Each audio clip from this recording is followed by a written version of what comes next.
Auto కార్మికుల జీవితాలను విధ్వంసం చేసే ర్యాపిడో వ్యవస్థను రద్దు చేయాలని ప్రగతిశీల auto drivers and workers union నాయకులు డిమాండ్ చేశారు.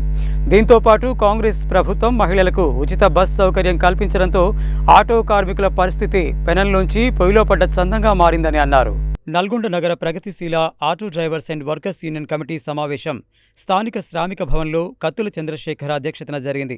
ఈ సమావేశానికి ప్రగతిశీల auto drivers and workers union జిల్లా ప్రధాన కార్యదర్శి బొమ్మిడి నగేష్ ముఖ్య అతిథిగా హాజరై మాట్లాడుతూ ఉన్నత చదువులు చదివినా కొలువులు లేక లక్షల మంది నిరుద్యోగులు ఫైనాన్స్లో అప్పులు చేసి జీవనోపాధి కోసం ఆటోలు కొనుగోలు చేసి జీవనం కొనసాగిస్తున్నారని అన్నారు. ఆటో కార్మికులకు సంక్షేమ బోర్డు ఏర్పాటు చేయాలని దశాబ్దాలుగా పోరాటం చేస్తున్నప్పటికీ పాలకులకు కనువిప్పు కలగడం లేదన్నారు. కాంగ్రెస్ ప్రభుత్వం మహిళలకు ఉచిత బస్ సౌకర్యం కల్పించడంతో ఆటో కార్మికుల పరిస్థితి పెనంలోంచి పొయ్యిలో పడ్డ చందంగా మారిందని అన్నారు. ఎన్నికల హామీల్లో భాగంగా ప్రభుత్వం ఇచ్చిన 12,000 రూపాయల ఆర్థిక సహాయం నేటికి అమలు కాలేదని గుర్తు చేశారు. కుటుంబ పోషణ, పిల్లల చదువులు, ఇంటి కిరాయిలు, అనారోగ్య సమస్యలు తదితర సమస్యలతో ఇప్పటికే సతమతమవుతుంటే ఆర్టీఏ, ట్రాఫిక్, పోలీస్ చలాన్లు, ఫైనాన్స్ వేధింపులు కార్మికులపై ఎక్కువ భారంగా మారినాయని అన్నారు.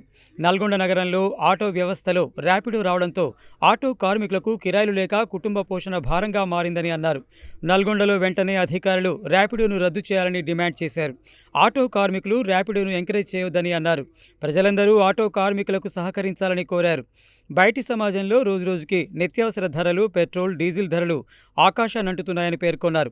ఈ సమావేశంలో ఆటో యూనియన్, ఐఎఫ్టియు నాయకులు కత్తుల చంద్రశేఖర్, జానపాటి శంకర్, చింతల వెంకటరమణ, దాసరి నరసింహ, రావుల వీరేష్, అక్కినేపల్లి అంజీ, చౌగాని స్వామి, సిలివేరి సైదులు, జడిగం భరత్, గోపి, శ్రీనివాసరెడ్డి, నిరంజన్ నాయక్, కె రవి, దేసరి అంజయ్య, సాయి, బ్రహ్మచారి, అంజీ, బొప్పని నరసింహ తదితరులు పాల్గొన్నారు.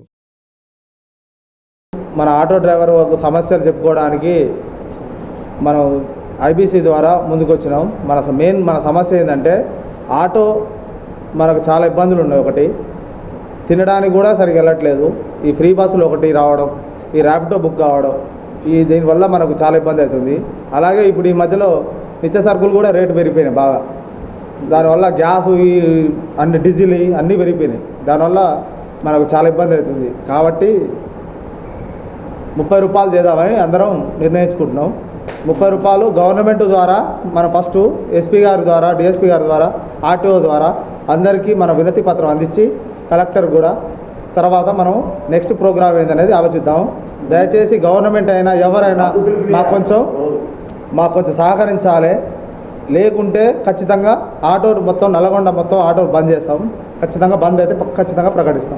రేట్లు విపరీతంగా పెరగడం వల్ల గ్యాస్ రేట్లు కానీ, డీజిల్ కానీ, పెట్రోల్ కానీ ప్రతి ఒక్కదానికి రేట్లు పెరిగినాయి. మేము కూడా ఆటో డ్రైవర్లు కూడా ముందుకు వచ్చి 30 రూపాయలు పెంచాలనుకుంటున్నాం. అందులో ఈ ర్యాపిడ్ రావడం వల్ల ఆటో డ్రైవర్లకు కిరాయి లేకపోవడం, మీ ఆటోలో ఫైనాన్స్ తీసుకురావడం ఇబ్బంది అవుతుంది. దయచేసి ప్రజలు గమనించాల్సింది ఏంటంటే పెంచిన 30 రూపాయలు సహకరించండి. అందులో ర్యాపిడ్ని మొత్తానికి నిర్దేశిస్తున్నాం. ఆటో డ్రైవర్ని కాపాడండి ర్యాపిడ్ నుంచి. శ్రామికంలో ఐఎఫ్టీ వాళ్ళు సమావేశం అయ్యి మా సమస్యల కోసం మాట్లాడుకోవడం జరుగుతుంది. ఈ సమస్యలు ఏంటంటే ర్యాపిడో వల్ల ఆటోకు వాళ్లకు కిరాయిలు కావట్లేవు. ర్యాపిడో బంద్ చేయించి 30 రూపాయలు మేము పెంచాలనుకుంటున్నాం. ఒకరోజు బంద్ కూడా పిలుపునిద్దాం అనుకుంటున్నాము. అది రేపు మేము ప్రకటిస్తాం. బంద్ ఏ రోజు అనేది మేము చర్చించుకున్నాక బంద్ కోసం ఒకరోజు ప్రకటిస్తాము. 12 గంటల బంద్ కోసం మేము పిలుపునిస్తున్నాము. అన్ని యూనియన్లు కలిపి మేము ఈ పోరాటం చేస్తున్నాము. మాకు ప్రజలందరూ సహకరించాలి 30 రూపాయలు చేసినందుకు. ఎందుకంటే రేట్లు పెంచడం బట్టి మేము 30 రూపాయలు చేసుకోవాల్సి వస్తుంది. మా ఆటో కార్మికులకు వెళ్ళట్లేదు. కాబట్టి దీన్ని మీరందరూ దృష్టిలో పెట్టుకొని మా ఆటో డ్రైవర్లకు సహకరించాలని ర్యాపిడో చేసే ఆటో డ్రైవర్లకు కూడా విజ్ఞప్తి చేస్తున్నా. ర్యాపిడో వల్ల చాలామంది ఇబ్బంది పడుతున్నారు. కాబట్టి ర్యాపిడో మనం బుక్ చేయకుంటుంటే ఇప్పుడు మేము ర్యాపిడో ఆఫీస్కి పోతే ఏమంటారు, మీరు చేయకుంటే మాకు ఎందుకు ఉంటుంది, ఇక్కడ మాది లోకల్ కాదు కదా, ఇది ఇంటర్నేషనల్ లెవెల్ ఉంటుంది. కాబట్టి బంద్ చేయడం కష్టం. మీ ఆటో వాళ్ళు బుక్ చేసుకోకుంటే మాకెందుకు అనే విధంగా మాట్లాడుకొస్తారు వాళ్ళు యజమాన్యం. కాబట్టి ఆటో డ్రైవర్లు కూడా విజ్ఞప్తి చేస్తున్నారు, ర్యాపిడోని క్లోజ్ చేసి 30 రూపాయలు పెంచుకొని మనం అందరం కలిసికట్టుగా పని చేసుకొని మన ఆటోలు నడుపుకుందామని ఐఎఫ్టీ ద్వారా నేను విజ్ఞప్తి చేస్తున్నాను.